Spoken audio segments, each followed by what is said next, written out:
Hello नैतिक पतन भएका राईहरू, मानवता नभएको राईहरू, के छ तिमीहरूको हालखबर? सन्चै छौ? अनि खुब रमेश प्रसाईको त खुब अनुहारको अनुहारमै गएर गाली गरिरहेको रहेछौ।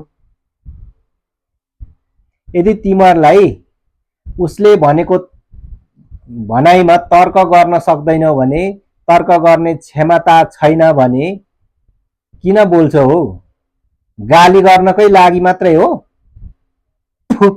तेरीमा चिप्लेहरू। यदि उसले भनेको गलत छ भने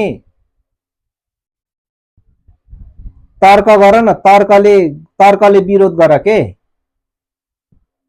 आखिर उसले भनेको पनि त मलाई त त्यस्तो गलत त लाग्दैन। आखिर घरका साम्पाङले एक हातले बाइक चलाएर अर्को हातले म भिडियो खिचेर लडेकै हो। त्यो त एआईले बनाएको होइन होला, त्यो त खुद आफैले भिडियो बनाएर हालेको कुरा हो नि त। होइन, गलतलाई त गलत भन न। यदि त्यो ठाउँमा त्यो एक हातले बाइक चलाउँदै गरेर अर्को हातले के अरे भिडियो गर्दै गर्दा अर्को सवारीसँग ठोकिएको भए ऊ त लड्यो अर्को पनि लड्थ्यो के। त्यति तिमीहरूको सोच्ने क्षमता छैन। हुन त त्यति क्षमता भएको भए यति गिरेर के गाली गर्थ्यौ? नैतिक पतन भएको मानवता हराएको राईहरू, तिमीहरूलाई त राई भन्न पनि लाज लाग्छ छ्या। होइन, यो जमानै कस्तो आयो यार। पहिले त राईहरू मैले खै खासै पहिले अब अहिले त राईहरू खै के भएको, नैतिक नै पतन भएको होला नयाँ सालहरूको। यति गिरेर गाली गर्छन्। पहिला अरू थरहरूको लाग्थ्यो के। अब उता नभनौँ, मतवालीमा नै पर्छन्।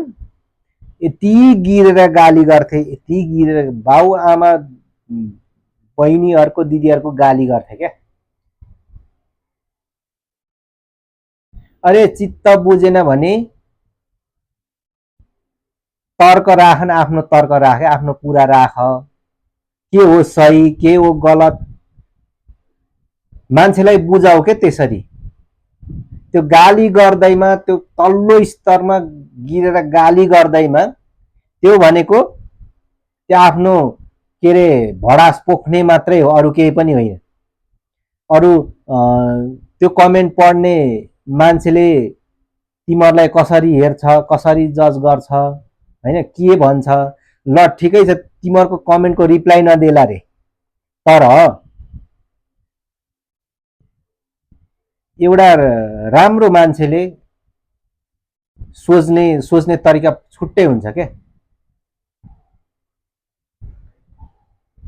त्यो गाली गरेर सबै कुरो ठिक हुँदैन भन्ने हुन्छ भन्ने होइन। गलतलाई गलत, सहीलाई सही। आखिर रमेश प्रसाईले खै खासै रमेश प्रसाई तिमीहरूले विरोध गर्नुको कारण के हो भने रमेश प्रसाईले मैले देखेँ हर्क साम्पाङले एक हातले बाइक कुदाएर अर्को हातले भिडियो बनाएको मैले देखेँ भनेकै यति नै मैले देखेँ। ऊ देख्न सक्दैन त्यो थाहा छ, तर उसले के भन्यो भने उसले देखेँ भनेर बोलेको भएर तिमीहरूले तेरो आँखै छैन, तेरो मुखै कुच्चेको डेक्ची जस्तो छ, के जस्तो छ, तैँले कसरी देखिस् भनेर तिमीहरू गएर यही कुरालाई लिएर तिमीहरूले विरोध गरे होइन। अरे उसले नदेखे पनि सारा दुनियाँले देखेको छ त हौ। इभन मैले पनि देखेको छु, तिमीहरूले पनि देख्या होला।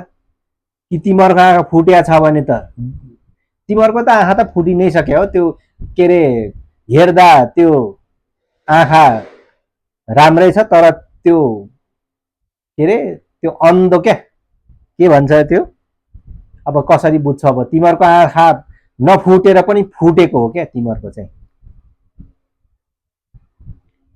तिमीहरूको आँखा नफुटेर पनि फुटिसक्यो। तिमीहरूसँग तर्कले विरोध गर्न सक्ने क्षमतै छैन के। तिमीहरूलाई यति थाहा छ गाली गर्नुपर्छ, त्यति हो, अरू केही पनि थाहा छैन। तिमीहरूलाई त राई भन्न पनि मासला लाजै लागेर आउँछ। छ्या, के खालको राईहरू हो अहिलेको राईहरू? छि छि। तिमीहरूको कमेन्ट, तिमीहरूको दिदी बहिनी, तिमीहरूको आफन्त नातेदारले कसैले हेर्दैन?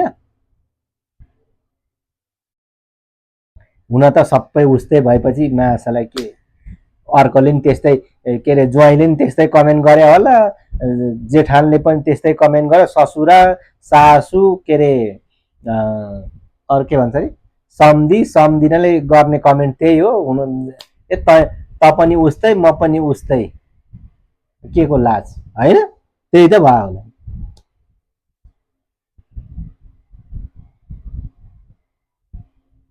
अहिलेको राईहरू त के भन्ने, राईहरू खतम। यति तल्लो स्तरमा गिरेर गाली गर्छन्।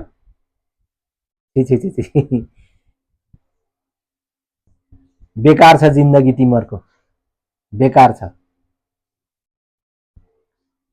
विरोध गर्नको लागि